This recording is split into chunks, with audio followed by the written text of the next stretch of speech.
technical things before we dive into limits, which is the topic for today. So first of all, in the green folders on your desks, go ahead and grab the homework assignment that is graded already. That's the one you turned in on Friday, and then put the new one in. And if you guys could do me a favor, if you're the first person to be at the table, take everything out of the folder before you put your homework in. It's real easy for stuff to get all mixed together when old homework and new homework are kind of merged in the same folder.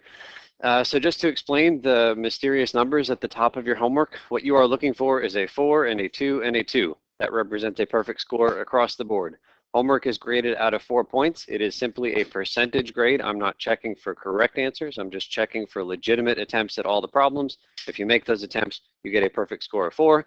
If you do half of the problems, you'll get a 2 out of 4, etc. The next grade is questions of the day. Again, this is based on reading ahead and then answering a few questions about that reading. Perfect score is 2, and again, it is not based on right or wrong answers, just based on effort. And then finally, the last score is attendance/participation. For being here today, you get 1 out of those 2 points. For participating, you get another 1 out of those 2 points. Pretty much everybody gets 2 out of 2. I know that we all work together really well, so that's that score. I do not take late homework or questions of the day. If you email me one of these things before the start of when they're due, I'll take them. I'll give you full credit for it. I do drop your 3 lowest of all of these grades. So 3 homework assignments you can miss, 3 questions of the day you can miss, 3 classes you can miss, and still get a perfect score in all of those. All right, any questions on that? Okay, and then one other thing I wanted to talk about was another resource that I wanted to make sure you were aware of. If you log into Moodle, and if you don't know how to log into Moodle, there are instructions on my syllabus.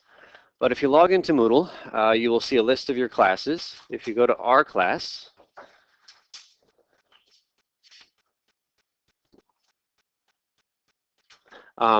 you'll see, well, not too much. It's not the most exciting Moodle site, but there is a lot of good information here. Just wanted to let you know about some resources. So the first thing there says clean word packets. The packet number 1, the real thick thing that we're working out of, it is there. So if you want to reprint a couple of pages, feel free. If you lose your packet, before you print another one, ask me. I think I might have like 1 extra one. So anyway, that's something you can take a look at, or just know that it's there. And then if we go back,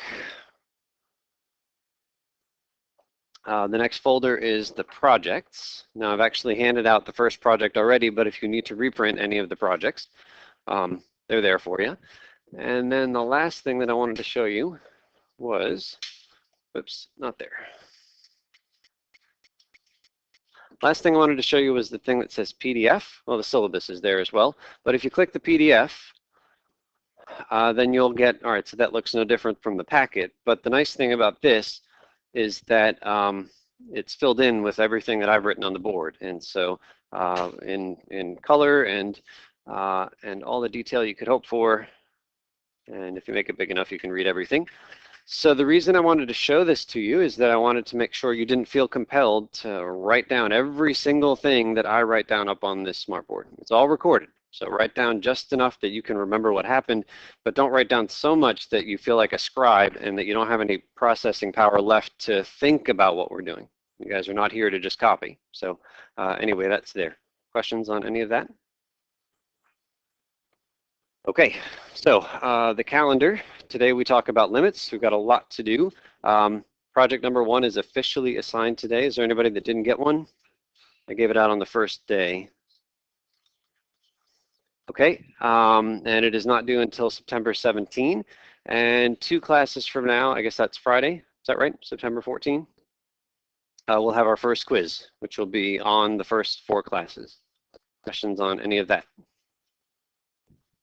Joe? Just for your review. Other questions? Okay, so let's come back here to the packet and we go to page, whatever this page is, 15.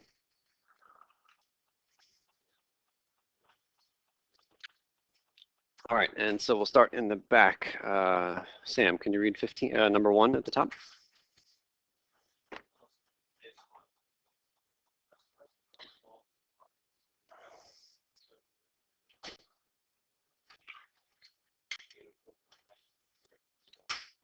Okay, thank you. Todd?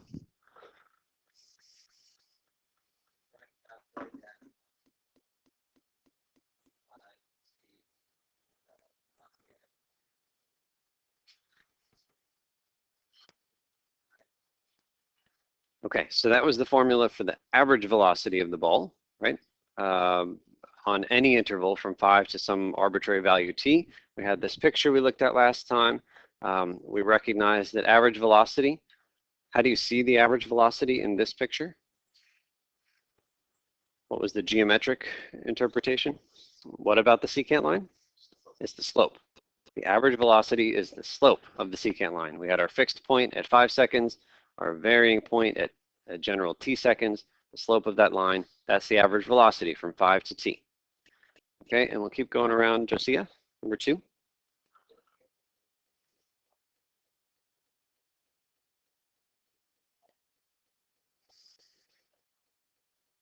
Okay, so this is just to kind of practice limit notation. So I'm going to take this thing up here, which I'm highlighting, but it's about to go off the screen, and I'm going to write that as part of my limit notation. So I might need somebody's help here. So what was it? Negative 4.9 t squared.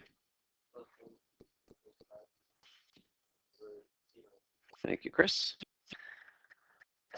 And now we want to use the limit notation. So where does that LIM go, if you remember from the reading? It goes in the front. So we'll put lim for limit. And then you have to send the independent variable, this t in this case, you have to send it someplace. And so we send it by drawing a t and an arrow. And what number was t getting closer and closer to?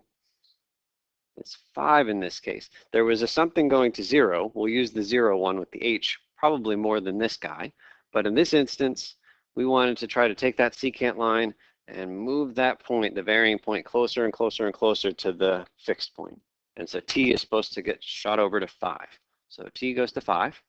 Chris? Do you have to do limit t? Limit t? Yeah, if we're doing from the reading, it was like limit x, and then below x to. So we have to do in the notation. I think this is standard. Can you show me in the book? Right. But if you find it, let me see. Okay, yeah, but I see it down here. That's what I was trying to reference. Just as limit. all right. So right now, Chris is looking at the bottom of, I think it's the previous page. All right. So what's the question, Chris? I was just wondering if you could put x. X behind limit. Are you talking? In the notation, limit x. Right. No. So what you need to see here is that whatever that letter is, that's the letter that's floating around wherever in the function itself. So in our case, it's a t, and so we put where to go? Limit as t goes to 5, and then that limit is equal to, even if we never quite get there, we still say the limit equals. And what was the limit equal to in this? What did it appear? It looked like it was negative 49.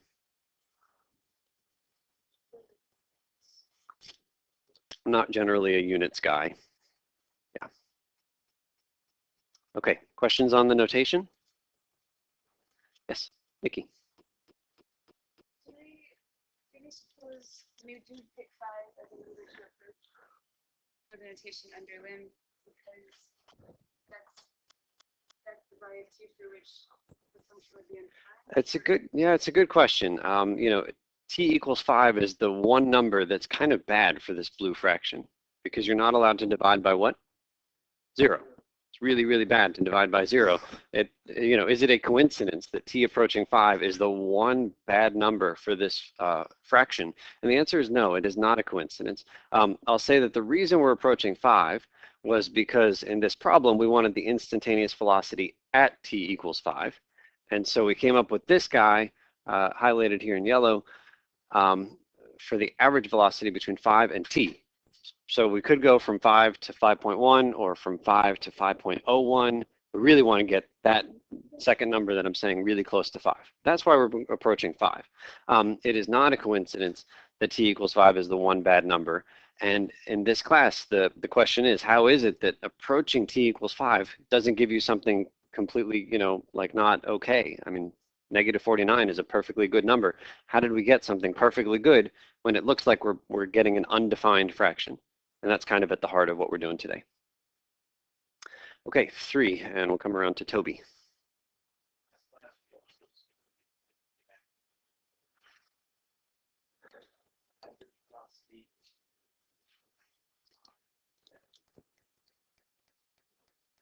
Can you guys fill in the 2 blanks? Average velocity was for the secant line.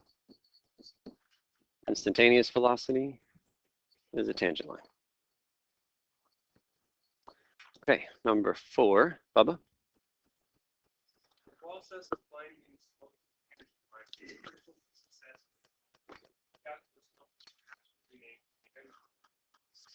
finding the slope Thank you. Number 5, Tiffany.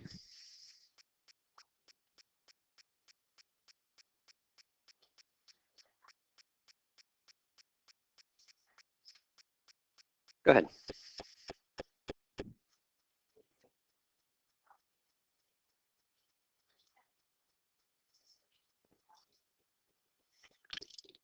Okay, so let's think about this. Maybe this question actually applies to some of you this Monday morning, but let's analyze the caffeine in your bloodstream right now. So originally we start with 100 milligrams of caffeine, and the half-life is 6 hours, and we want to wait 24 hours. So I guess the first question is, how many half-lives happen in 24 hours? Everyone agree? So 24 hours means 4 half-lives. Is that fair? 6 hours for every half-life. And half-life, maybe you remember, is how long it takes for the stuff to get cut in half. So the amount of caffeine in your body is going to get cut in half how many times?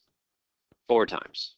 So all we have to do is cut the amount of caffeine in half 4 times. So 1/2 to the 4, do we buy that? And how much stuff did we start with? 100. So I think if we type that in, we'll figure out how much is left from that 100. In fact, we could probably do it in our heads, and maybe. I mean, the first half-life takes the 100 down to 50. That's 1 half-life. Second half-life is 25. Third half-life is 12.5. Fourth half-life, 6.25, which agrees hopefully with what we just did on the calculator. So this is 6.25. And that's how many milligrams of caffeine are still in the body from the Monday morning. Okay, now we'll go to part B. Lindsay?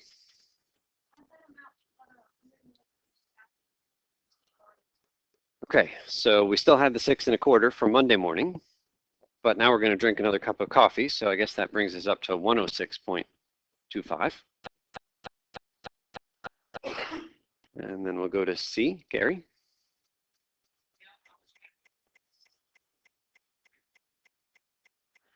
What should we do with this 106.25?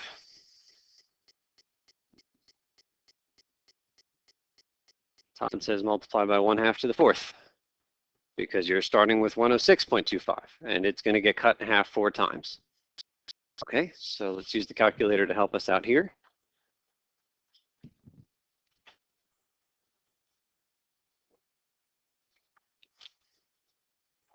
What is it? Okay, 6.64.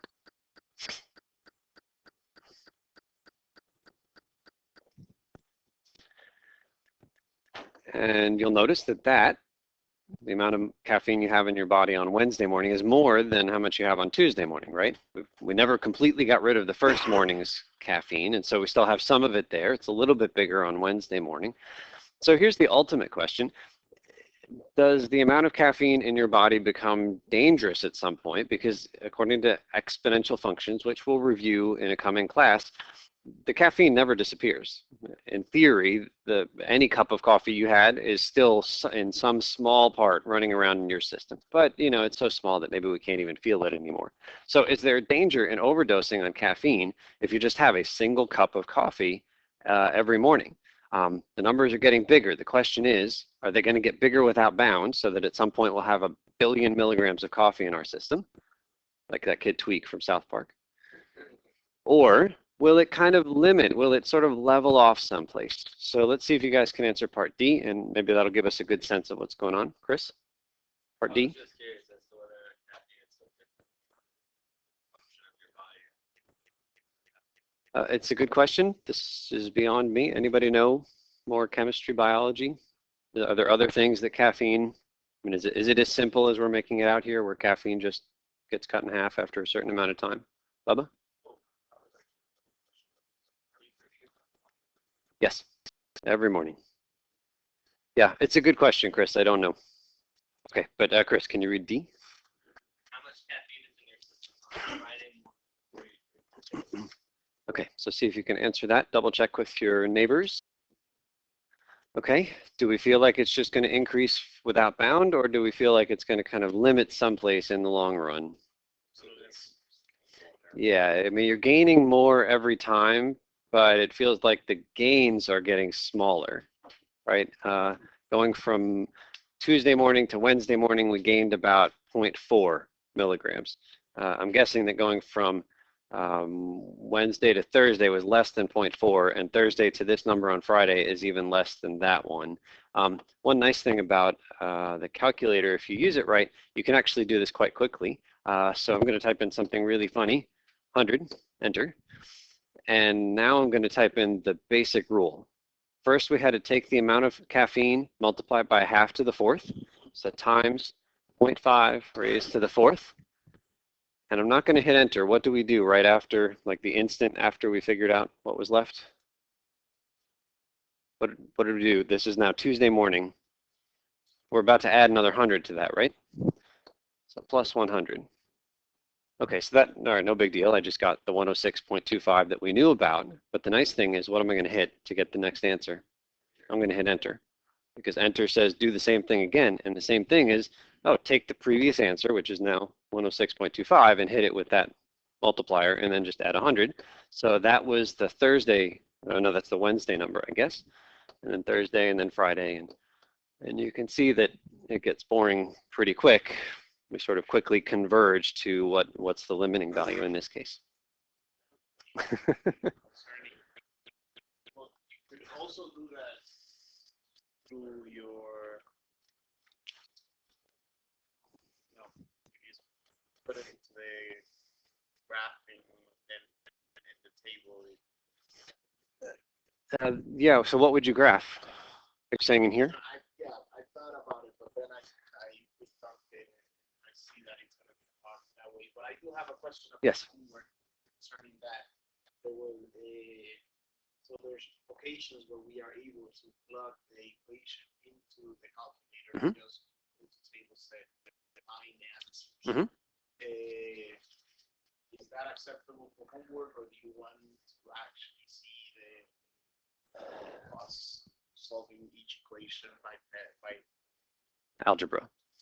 Right. Okay. It's a good question. Hopefully in the homework, I think that some homework exercises, it's going to say, use the table or use the graph and make your best guess as to the answer. And then other questions are going to say, find the answer algebraically, find the exact answer. So the direction should give you a clue, because I can't answer one way or the other. I think that sometimes it's going to be, use the table. That's the good way to do this problem. And other times it's going to be, use algebra. And we'll see some algebra stuff today. Good question. Okay, so we move on to the next page, and can you drink? So I'm gonna write down something very informally, but it'll be something like this: limit. And what I want to do is kind of get at what we just saw. It appeared that the caffeine was approaching 106 2/3 milligrams. So what might go underneath the limit notation? What is it? What is X in your mind? What day it is? All right, how about we call it T for time? So as time approaches infinity, now we don't have a formula that we can put here, so I'll just put something informally, number of milligrams of caffeine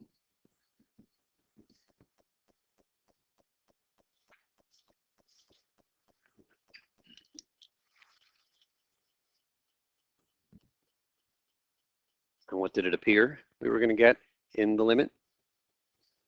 It was like 106 and 2/3, right?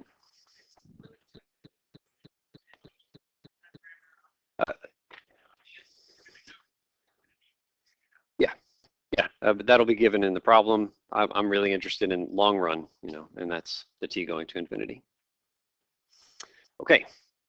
All right, so that's an example with limits in terms of caffeine. Now we'll get into limits with more mundane things, functions, but we need to practice here.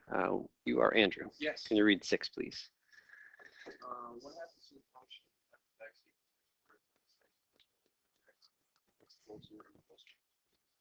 Okay, what do we think?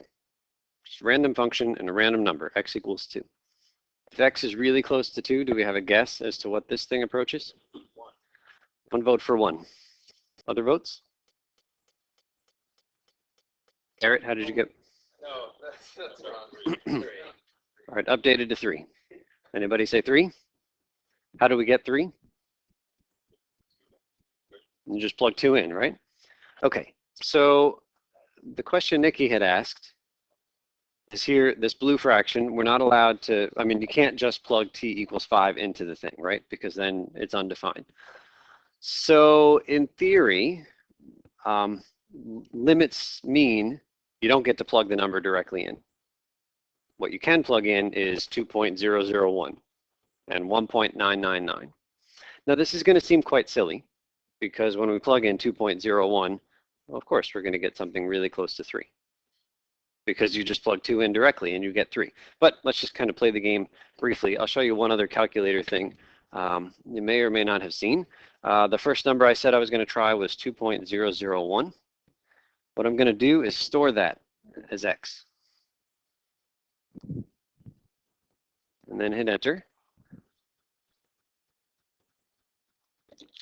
And you may or may not have known you could do this, but right here on the main screen, I'm going to type that function, x squared minus x plus 1. Quite close to 3. Okay, let's try the other side. What number might we try on the other side of 2? 1.999. Store it as x. You could type the function again, but I'm quite lazy, so how can I get it to retype the thing that was up there 2 lines before? We do second entry. That retypes the previous line, and then second entry retypes the one before that. And it goes back about 20 lines or so. Hit enter, quite close to 3. Super, that seems compelling. Can you guys use good limit notation, or you could just look at part B. So in part B, our limit notation is written out there, and it's equal to 3. Technically not allowed to just plug in x equals 2, although on the very next page in bold, it says first thing to do is just plug the number in. Tony. So we are not allowed, in this particular problem, we're not allowed to plug 2 because we have set the limit into 2. Not because there's any actual limit algebraically, like in the other one, where if we plug the 5, I think. 5, the denominator would have been 0. Yeah, Like that. that's right. So the number that you're plugging in, or the number that you're not allowed to plug in, is given in the problem. It's 2. It's a random number in this problem. 5 was not random in the other one, but it's just the number that's given. Okay, number 7. Oh, yeah, Joe.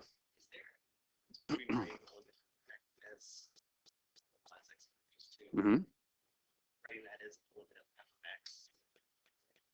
If no problem at all, yeah. So then just as well, Joe is saying, could we just write this because f of x is defined up above? And the answer is absolutely.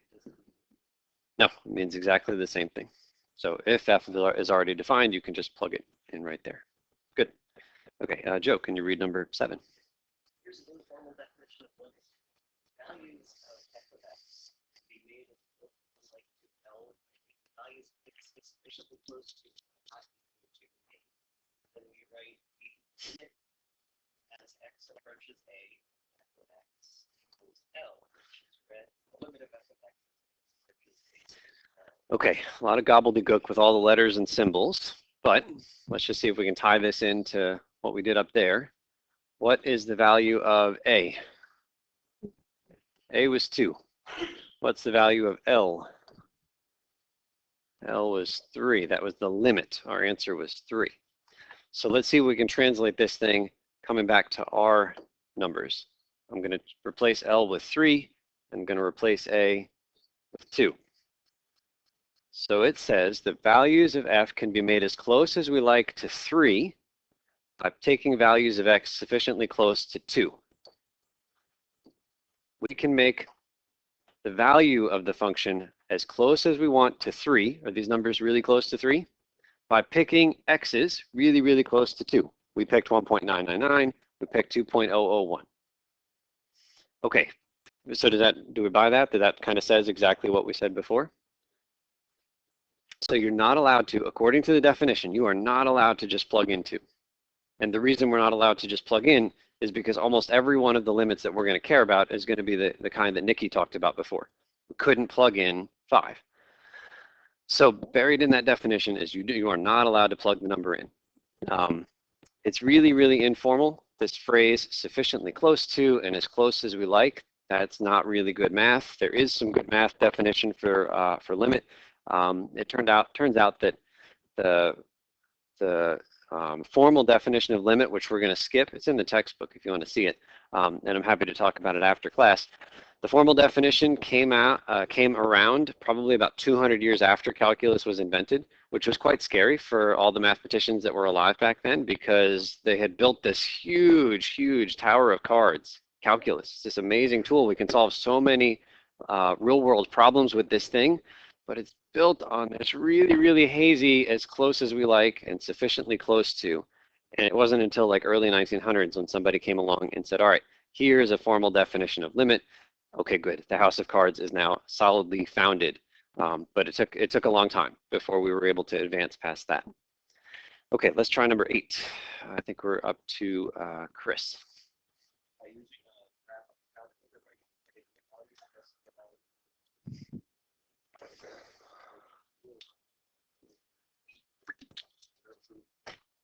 Okay, so real quick, before we type anything in, what would we like to try to do that would make this real easy like the previous problem? Just throw 0 in for x. Like technically we're not allowed to, but well, I won't tell anybody. Let's try. If you plug 0 in for x, what do you get on top? All right, 0. Okay, that's all right. What do we get on the bottom? 0. That's a problem. So okay, the one easy thing to try didn't work. So now we need to do some work. So let's go ahead and type this function into the y equals.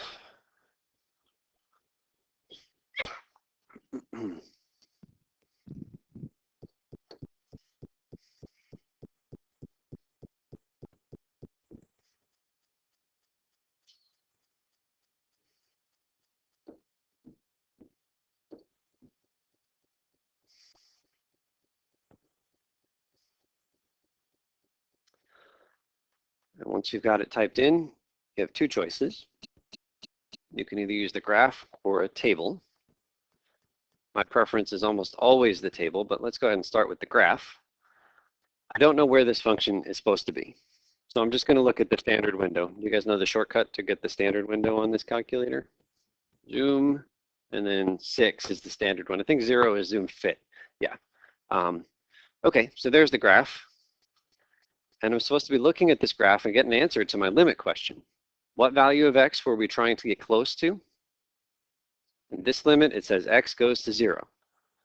X equals 0 is it's right there. It's the y-intercept. So the question is, what's the y-intercept of this graph?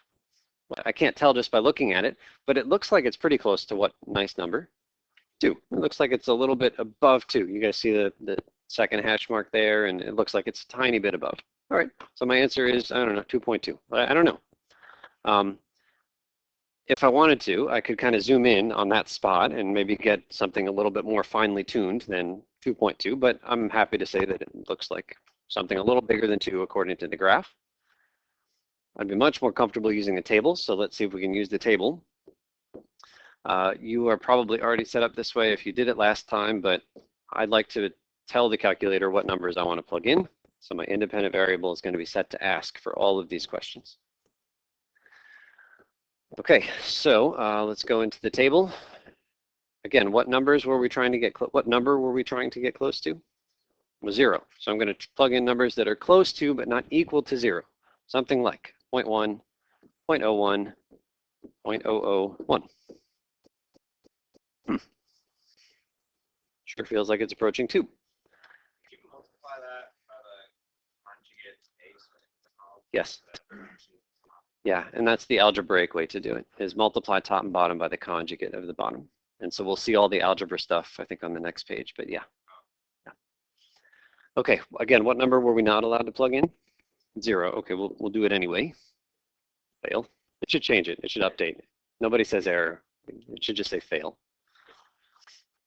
Technically, I should do other stuff too. What other kinds of numbers? Negative. I need to go on the other side as well. So you really should have this kind of nice two-sided table. Uh-oh. Go to 0.1. All right, so are we feeling comfortable that it's approaching 2? Evidence?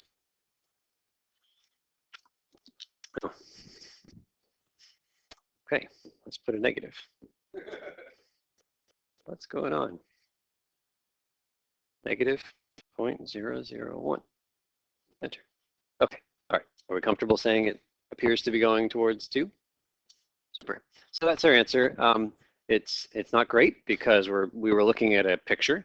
I misread the picture. I thought it was a little above 2. It looks like it's 2.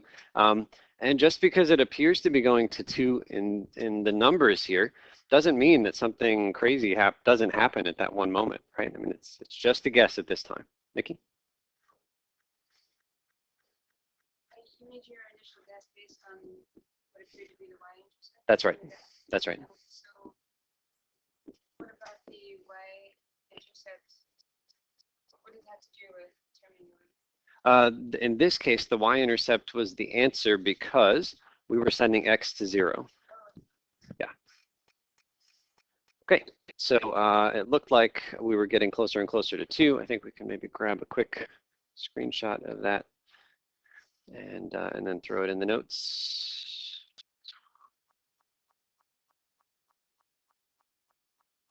Okay, so that picture. All right, I'll do this next time, but I'll grab a screenshot of the values and throw it there. And now we'll go to number 9, where we're up to Nikki. The most important limits that we'll see this year, actions where you get 0 and look later. Okay, so let's see if we can find the next one. If you plug in x equals 3 in this case, what do you get upstairs? 3 squared minus 9. So I'll put in parentheses. Looks like it's 0 on top. On the bottom, also 0. That's going to be the giveaway that there's work to do. And that work is going to be algebra. So in this case, I'll use good notation. I'm going to copy that limit stuff in the front. And what can we do upstairs? We can factor, right? X squared minus 9 is a difference of 2 squares.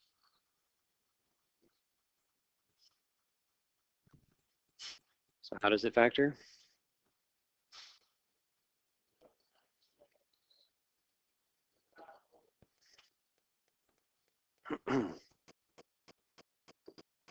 And then what can we do? All right, and that's going to eliminate the problem. The problem was I couldn't plug in 3 in the bottom.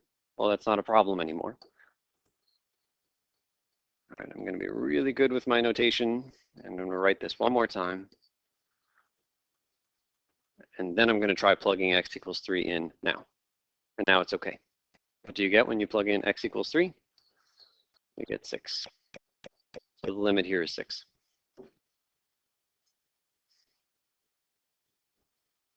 It's kind of weird, like, because I know you are, but I feel like in earlier math classes, you're sort of taught that when you eliminate factors, you're not really changing the problem, you're keeping it the same. You are changing the problem. So it's a good question. It kind of feels funny to cross off the x minus 3 and then right away plug in x equals 3. Because you always have these kinds of things in pre-calc and algebra where you say, all right, this guy is exactly the same as this guy, provided x is not what number? Yeah, provided, because you can't cross off the x minus 3s unless they're not 0. So we have these restrictions. We say these fractions or these functions are the same, except when x is equal to 3. And it's true. And I'm just going to come back, might not like this. I'm going to come back to my definition of limit. And the definition of limit says, I don't care what's happening at that one point, at the one value x equals 3, I don't care what's going on. So if you buy that I don't care what's going on at x equals 3, then the fact that these two things are equal, except when x is 3, is no problem, because I don't care what's happening when x is 3. So they're equal everywhere else. And, okay, technically I plugged x equals 3 in right after I said x is not 3, but again, it's okay, and it's going to take some getting used to because it does feel a little bit different from, maybe what we've done before. Okay, number 10, Blaze.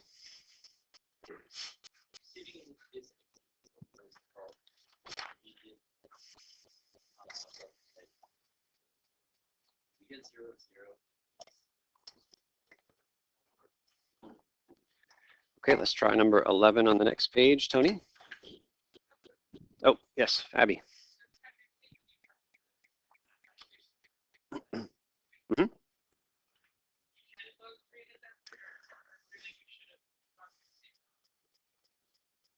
Really, we should go through the process of choosing 3.01 and 2.99. But in actuality, everybody says, hey, as soon as you're allowed to plug x equals 3 in, just plug it in. No need to play the game. The reason we couldn't just plug it in the beginning is because we got a 0 over 0. So if you get anything else besides 0 over 0, then plug it in. And that'll be your answer. Yeah. Okay, so we're up to Tony. First thing to try when you see an limit is just plug in. Unless you get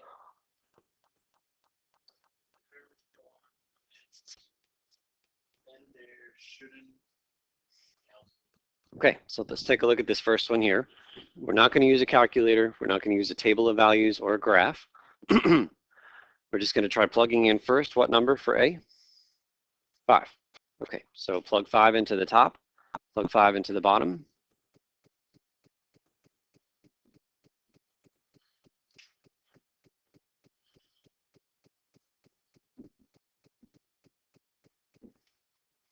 Anybody get the top? 0.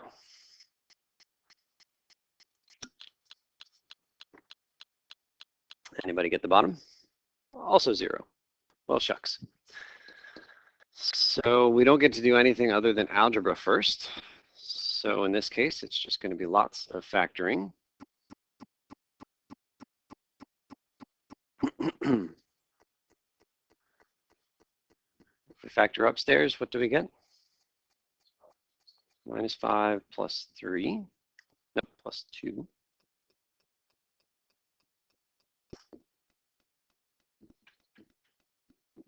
And downstairs, x minus 5, another x minus 5. And what nice thing happens? We can cancel x minus 5s. And so what do you get when you plug in x equals 5 downstairs? We get a 0, but that doesn't mean all hope is lost. 0 on the bottom. What do you get upstairs? 7. No problem. What do you think about 7 over 0? It's undefined. And that's the answer. Undefined, or sometimes I put DNE for does not exist. That's perfectly okay. So that means that there's no limit at 5. Correct. It's like a view like one side goes on for.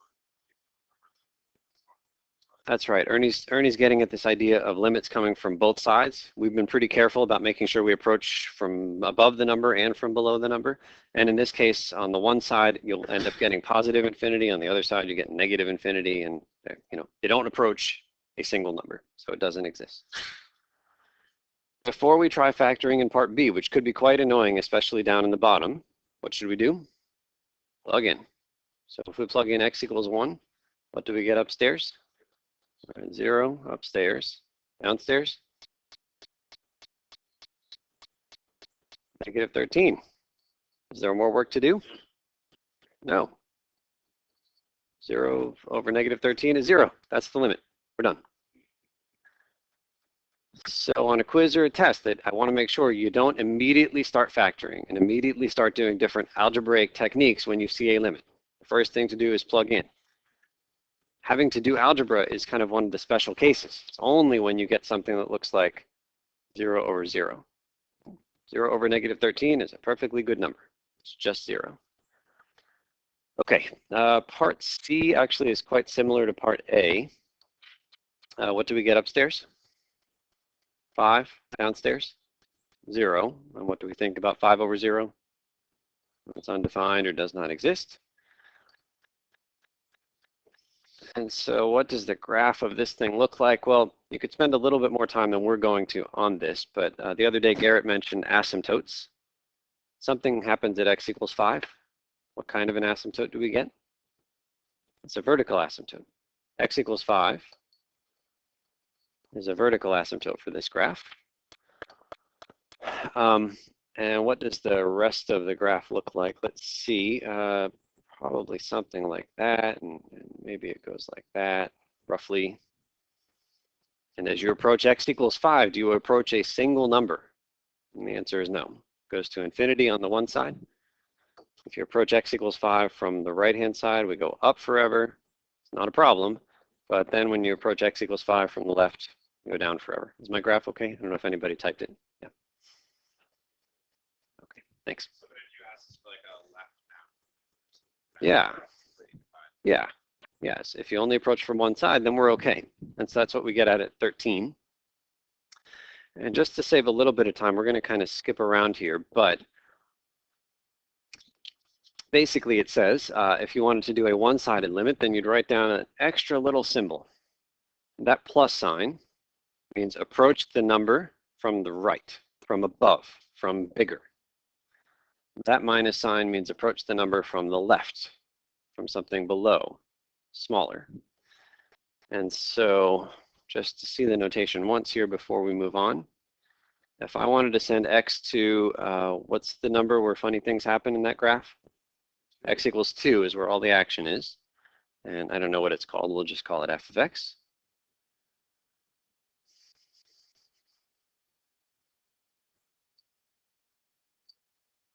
I'm going to write the same thing here 3 times.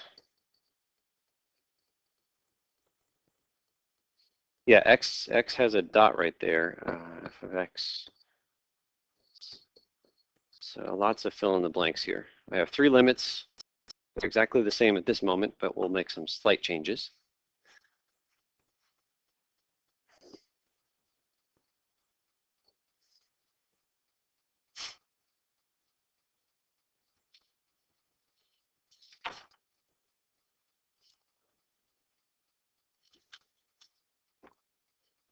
Okay, so the differences between these 3 limits. First, I'm going to put a plus sign up there. This says, as you approach x equals 2 from above, from numbers bigger than 2. So as we approach 2 from numbers bigger than 2, we trace this part of the graph. And even though there's a hole up there, I don't care exactly what's happening at 2, just nearby. And if you are near 2 on this part of the graph, what y values are you approaching? Looks like we are getting closer and closer to 3. And so the limit from the right, from above, is 3. I have no problem that there's a hole there. I have no problem that there's a jump there, because this is only a one-sided limit. If you approach x equals 2 from the left, so put a little minus sign on that one. Now we're approaching 2 from this side. Which part of the graph are we on? We're now on the part that's to the left of this point. So as we trace out this part of the graph, what y value do we approach? -1. And that limit is -1. Perfectly good. But what if I said, what is the limit as you approach x equals 2 from both sides? There isn't one. Do we get closer and closer to a number when we approach x equals 2? No. We get closer and closer to 3 on the one side and -1 on the other. So this limit, the full limit, the two-sided limit, doesn't exist.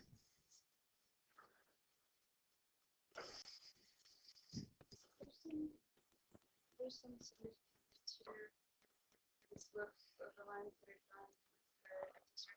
are drawn. No, it could be curvy things. Yeah, just the idea here is that if you have a jump, your limit is not going to exist because you'll get different things from the right and the left. And then the last thing here, how much is f of 2? F of 2, that's what Todd had pointed out the dot. F of 2 is 1. No problem. It's perfectly fine for the limits to be different from the value of the function because limits don't care what's happening at the point, only nearby. So if you look at it like number 12. Mm-hmm. If you tried plugging it in, you might think that's the answer, but I don't think it's something that, I'm not going to intentionally trap you, but I think that the way the function's written, if it looks like that, do you guys remember functions that have, different rules? So I don't know, we'll just make one up for that guy. Maybe it's something like negative x plus 5 if x is more than 2. That's the rule on the right. And on the left, maybe it's something like x minus 3 if x is less than 2. And then maybe it's 1 if x is equal to 2. That's the way we put the dot there. So I don't think you're going to get trapped. Yeah, sure, technically, if you just plug in x equals 2, you get 1. But, you know, there's hints here that there might be some kind of a jump thing happening. Okay, jumping down to 17. Where are we now? Is it Tony, you read? Ernie? Let's thought through, not right now formally.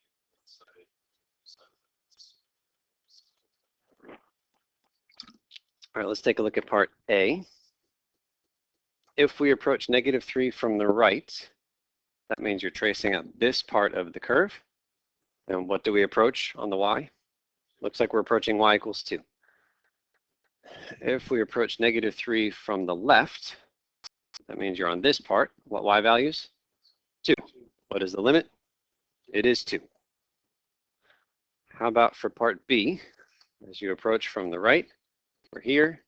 And as you approach from the left, we're here. What are both limits? Also 2. And then if those guys are 2, well, gosh, this is the nicest one of all. So this one must be 2, right? No? They are. So from the right, what are we approaching? What y value? Yeah, the y value we're approaching on the right is 2. And from the left, what y value are we approaching? Also 2. So what's the limit? It's 2. The limit does not see any difference between these three pictures. In all of these pictures, limit as x goes to negative 3 of the function is 2. And so I drew these three pictures just to highlight that the limit could care less what's happening at the point. Is it filled in? Fine. Is it not filled in there, but it's a dot somewhere else? Fine. Is it not filled in and there's no dot anywhere? Fine. Limit does not care what's happening at the point, only nearby. Okay? Thank you. Go ahead. I think I'm asking the question over again, but so does that mean that then that the undefinedness of the function doesn't have anything to do with whether or not we find it? So the limit that you're given tells you exactly what you're supposed to be plugging in. So in this problem, it was x equals 5. At this moment, limits are just, for the most part, they've just been these kind of games that we play. But really, limits are about the velocity question that we started with. Where did it go? Is it? I lost it somewhere. Here. That thing over there in yellow was a velocity calculation, and t equals 5 is the important thing. And the undefinedness is what's going to make that an interesting problem. That problem right there, you could take a limit as t goes to 17, but it's not going to be helpful to anybody. All of the limits that we're going to care about are going to be undefined at the one spot that we care about. So, you know, part of this is just kind of playing the game with the graphical, what does limit mean when you see it, but the undefinedness is what's going to make them interesting. Okay. All right, and then the last kind of thing here, we'll do 18. So here's my question to you. Could you draw a real quick sketch without the calculator of y equals x to the fourth?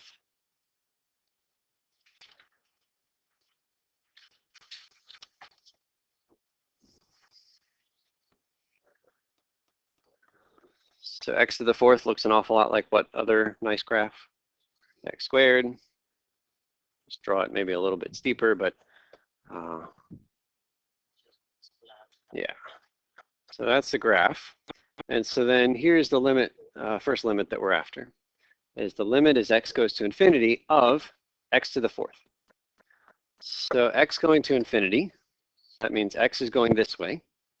And that means that you are tracing this part of the graph. And if you trace it forever to the right, what y values do you approach? Infinity. Some books will say this limit does not exist. They don't want to say equals infinity is the answer to a limit question.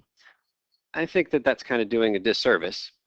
Telling me it's infinity is telling me information. It's telling me as I go to the right forever, I go up forever. Great. Can you fill in the other one? Limit as x goes to negative infinity. It also goes to infinity. Because as we approach negative infinity, we trace out that part, the y values go up forever. Okay, and then finally number 20, and then you guys will have a bunch of time on the activity here at the bottom. Garrett? Here's a new one. Can you skip ahead to 20? Yeah. Warning, bad math joke coming. If limit as x approaches positive 8, 1 over x minus 8 infinity, then, Oh, forget the first does. then what does limit as x approaches positive 5, 1 over x minus 5? Okay, so first let's see if we believe the first thing. As x approaches 8 from above, so what do you get when you plug x equals 8 in? It's 1 over 0, which is undefined, it does not exist. But really, if you think about it, this is a graph that maybe you've seen before. I'm going to show you the graph of y equals 1 over x. Does that look like something you have seen before? All right, so that's 1 over x. 1 over x minus 8 looks exactly the same, except it's just 8 units which way? Yeah, it's 8 units to the right. So we now have an asymptote at x equals 8. And then it's the exact same picture. So here's the graph of 1 over x minus 8. Okay, sure, you're not allowed to plug x equals 8 in because then it's undefined. But if you approach x equals 8 from which side in this problem? From the right. That means you're coming in this way. What happens to those y values? It goes to infinity. So I'm perfectly happy to write that limit. Equals infinity. Only from the right. From the left, it's the negative infinity. It's not the same.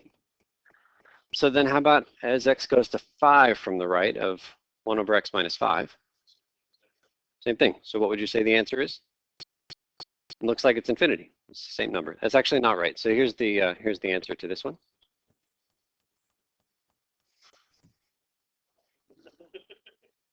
No? Okay.